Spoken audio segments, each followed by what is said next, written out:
In this series, I'm sharing my story. It's sort of how I grew up a little bit and where I came from. Something like this I think can be useful so that maybe you can get to know me a little bit. Maybe you can see a little bit of yourself in what I've gone through. Earlier we talked about how I kind of came to faith as a youngster, as about a 6-year-old, 7-year-old in Japan, with my family being in the military. This chapter, this part 2, it's gonna get a little darker, and I hope I don't dwell on that too much because I've moved past it, but I don't know how else to really get around it either. So here we go. School kind of sucked. And well, I was into geeky stuff, you know. I was into Star Wars and Star Trek and Dungeons and Dragons and Battletech, and I remember coming to school with just the books and figurines, and a lot of times kids just didn't really know what to do with that. And so the bullying started in middle school. It's a lot of physical shoving and pushed in lockers and pushed into stalls and shoved just in corners and that kind of stuff. And it was just so hostile. And because I didn't have kind of a crew or a clique or sports to fall back on, you're just kind of on your own, especially middle school. I remember kind of falling in with some of the more artsy kids and being largely okay with it, but at the same time suffering some humiliating moments, both at school and to a couple of the social events that I guilted friends into inviting me to, and then, man, turning into just a nightmare. Like, what a fool I was to think they were my friends.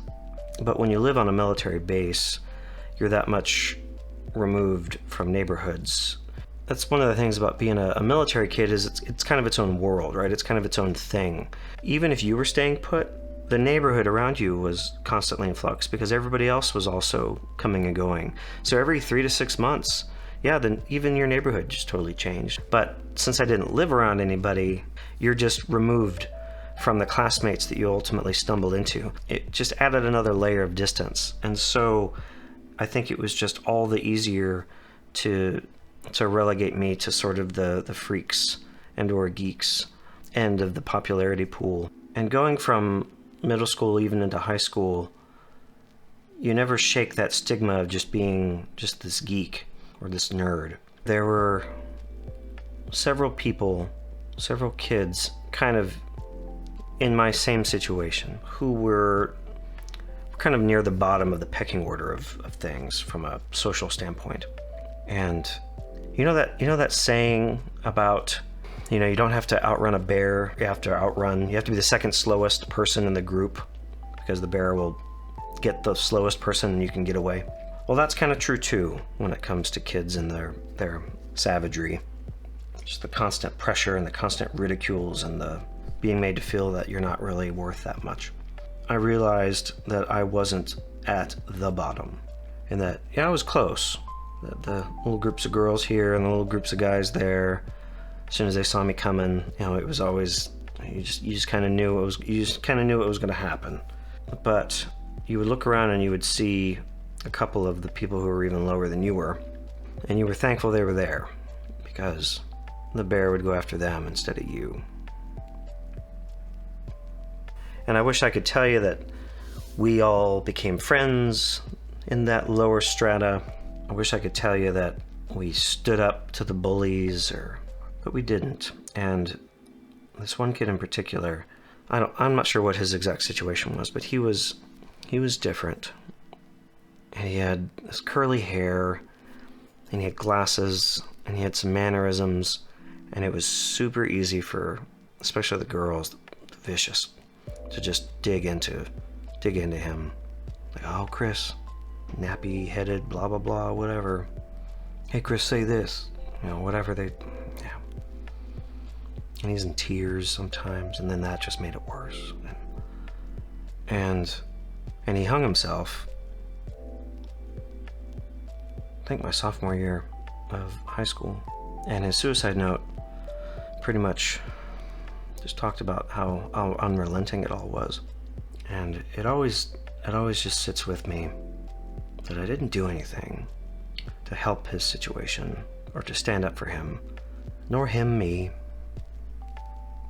But it was just, I don't know, like, man, the guilt of that. Yeah, high school, also, a bit of a bummer. Couldn't really find my niche. But at the end of my 10th grade year, I started to find some solace in the theater crowd.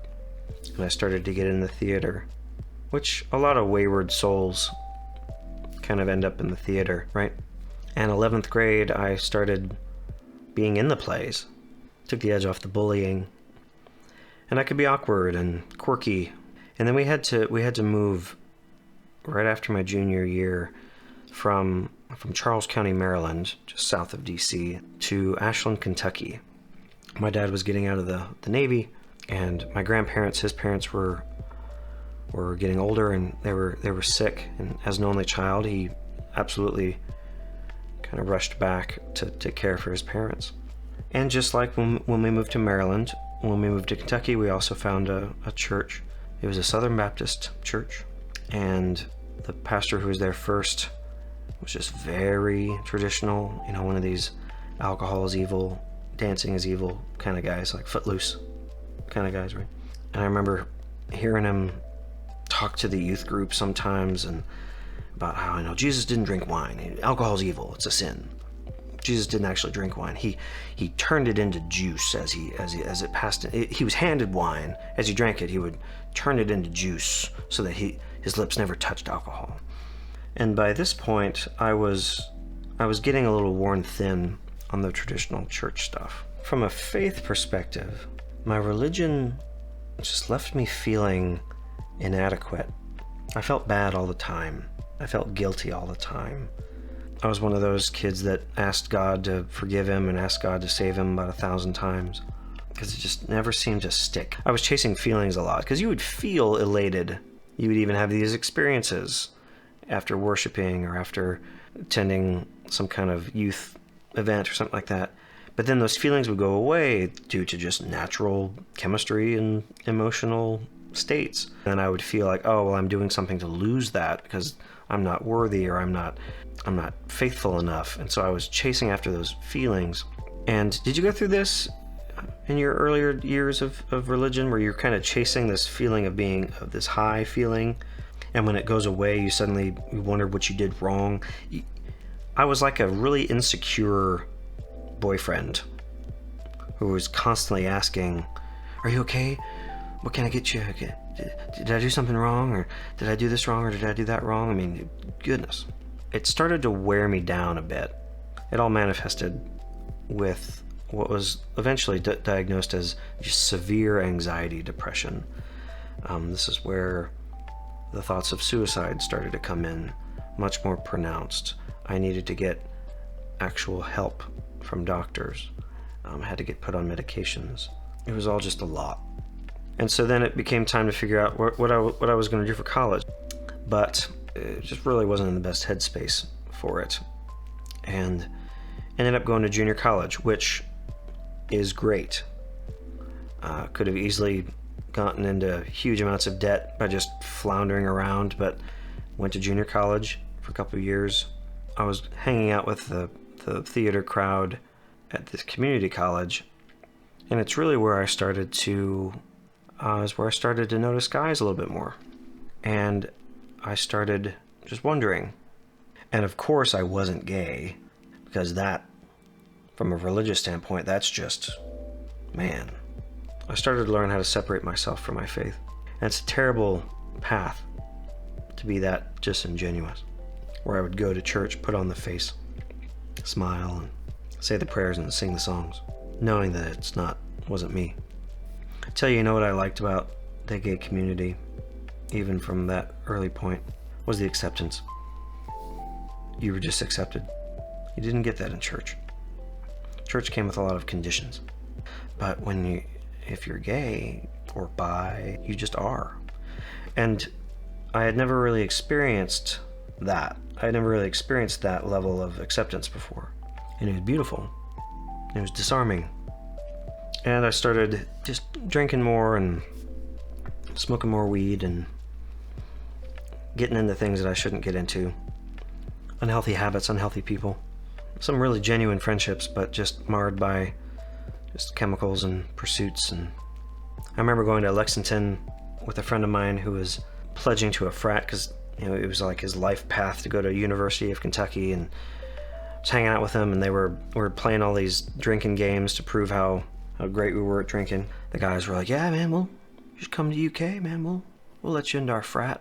And I remember that there was this kind of moment of, oh, okay, I could do that. Maybe that's it. And so I thought about it because we're coming to the end of my junior college time, and for the life of me, I don't remember what New Year's it was. I think it was 99 to 2000 is when I hit bottom for me. And it wasn't some kind of like hardcore bottom like you hear a lot of people go through. We were in the town across the river in Huntington, West Virginia. And at the time, they just served you. They didn't care. 18 to get in, you're in. What do you want? Here's my money. Great. So it was an easy college town, easy town to score drinks in. And I remember waking up the next day. We had gotten a hotel across the street from one of our bars, and I had to be at work, feeling my best, as you can imagine, just soaked in sweat, my pants torn because I had fallen off the bar after leading the place in song, living it up, wild and crazy, in a room of maybe 10 people, 12 people, all just piled everywhere. And I remember thinking, this is it. This is like the pinnacle of living, right? From what all the movies say and stuff like that. And just feeling a little convicted, not in a guilt-ridden way, but convicted, like you're more than this. Like you could do this for the next 20 years, but you're more than this. No, I believe that was the Holy Spirit. And I kind of said, okay. And I was like, man, I gotta figure this out. Now my time was fairly limited to apply and to get into a school that same year. But my sister had visited this Christian Baptist college in Ohio. And I was like, maybe I could go there. And I heard, like, well, it's a pretty strict conservative college. There's a lot of rules. There's a lot of structure. And the average person may look at that and say, that sounds like a terrible place to go. Why would you want to go there? I, however, coming from a bit of a military background, saw it as a boon, like a boot camp of sorts. I was like, you know what? If I'm going to break away from my patterns here, maybe someplace like that would help me out. Not sure what I believe. Not sure the type of person I'm interested in romantically. Not sure if I can get off of these meds and stuff like that, but I didn't think it was going to be a miracle, but I saw it as structure. So I talked to my folks about it, and they were very supportive of it, because I told them that I had just gotten to the point where I just needed to make better choices, and I think they knew exactly what that meant. But yeah, I wonder if they just struggled with how to be in my life but not control my life. And I have a great respect for them allowing me to go through it in my time, because I don't think I would have responded well to a lockdown, crackdown kind of approach.